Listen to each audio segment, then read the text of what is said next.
दाट धुके, पावसाच्या हलक्या सरी आणि आकाशात विजांचा खेळ. गावात एक विचित्र भीतीचं सावट पसरलेलं होतं. पाचगाव सह्याद्रीच्या कुशीत वसलेलं पण अंधश्रद्धेच्या जाळ्यात अडकलेलं एक खेडं. एका पावसाळी रात्री गावातील सावकार चिंतामणी देशमुख यांची लाडकी 6 वर्षांची मुलगी गौरी अचानक विचित्र वागायला लागली होती. मध्येच हसत होती, मध्येच रडत होती.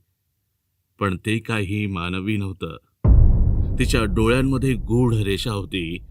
काळजीने नाही तर जणू एखादं भयप्रद असूर तिच्यामध्ये वसलेलं होतं. सर्व गावकरी एकत्र जमले होते. हिच्यावर काहीतरी झपाटणं आलंय बघा, तोंडातून आज भाषा बोलते बघा बघा. हिच्या तोंडून कोणीतरी बोलतय. वेताळ वेताळ म्हणतोय स्वतःला वेताळ. कळते का काय? गावचा प्रमुख शिवाजी पाटील आवाजात दडपण घेऊन म्हणतो. शेवटचा उपाय एकच, पांडुरंग शास्त्री.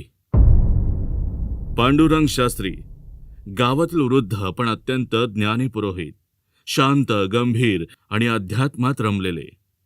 शास्त्री संध्याकाळी मंदिरात ध्यानस्थ बसलेले असताना पाटील येतात. वा, गौरीला कोणीतरी झपाटले बघा. वेताळे म्हणतोय, कोडी विचारतोय बुवा. तिचं प्राणांतर होण्याआधी वाचवा तिला बुवा, वाचवा. शास्त्री लगेच उठतात. त्यांच्या डोळ्यात चिंता नाही, फक्त एक समजूतपणाची भावना दिसून येत होती. वेताळाचं कोडं म्हणजे बुद्धीची परीक्षा बघा, पण त्यामागचं सत्य शोधलं तर अग्नीतून सोनं शुद्ध होतं. तसंच माणसाचंही होतं. रात्री 12 वाजता धुक्याने झाडाभोवती वातावरण जड झालं होतं. तिथे वडाच्या झाडाखाली गौरी शांत बसलेली होती, पण तिच्या अंगात वेताळ वास करत होता. पांडुरंग शास्त्री, तू आलायस, पण तू परत इथून जाशील तरी कामा जाशील. ती मुलगी आता माझी आहे. ती बघते पण माझ्या डोळ्यांतून, ती हसते पण माझ्या होठांतून. ती फक्त एक शरीर आहे आता. शास्त्रीने उघड्या डोळ्यांनी तिच्याकडे पाहिलं. ती माझ्या सहित इथून जिवंत परत येईल आणि हे वचन आहे माझं. विचार कोडी वेताळा, विचार. पण उत्तर सत्यावरून शोधलं तर तुझं अस्तित्व उरेल का? वेताळाने खूप विचार केला आणि कोडी विचारायला सुरुवात केली. शास्त्री, माझं पहिलं कोड. ती चालते पण पाय नाहीत, बोलते पण तोंड नाही. ती आहे तुझ्या आजूबाजूला पण नजरेस येत नाही.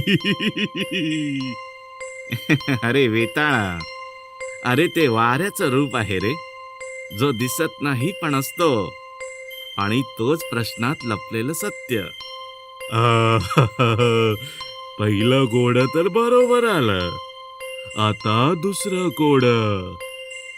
जितकं वाटावं तितकं ते वाढतं, आणि दिलं नाही तर जीव कोरडा पडतो. माणसाच्या अंतःकरणातील एक शक्ती, सांग बघू कोण?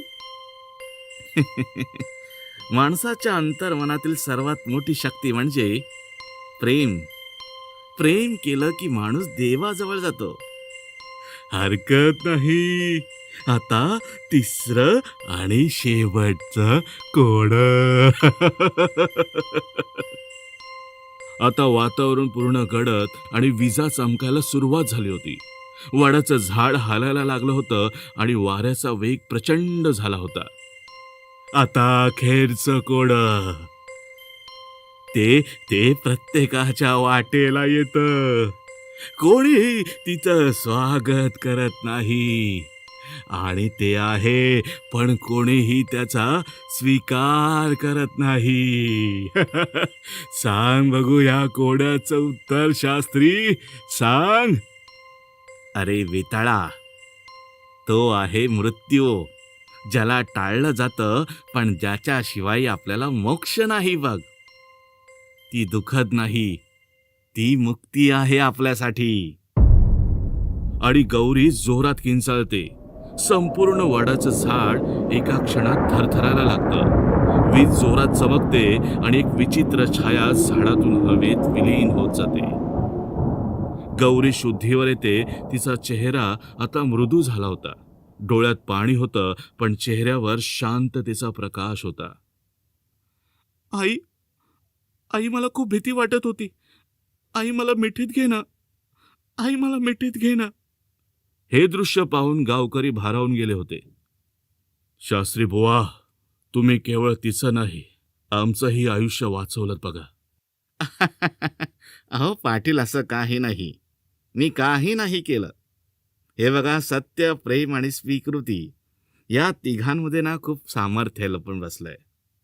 वेताळाने आमची परीक्षा घेतली, पण त्याने आम्हाला शिकवलंही. आणि त्या रात्रीनंतर गावात बदल झाला. अंधश्रद्धेची जागा जाणीवांनी घेतली होती. लोकांनी सत्याचा मार्ग स्वीकारला.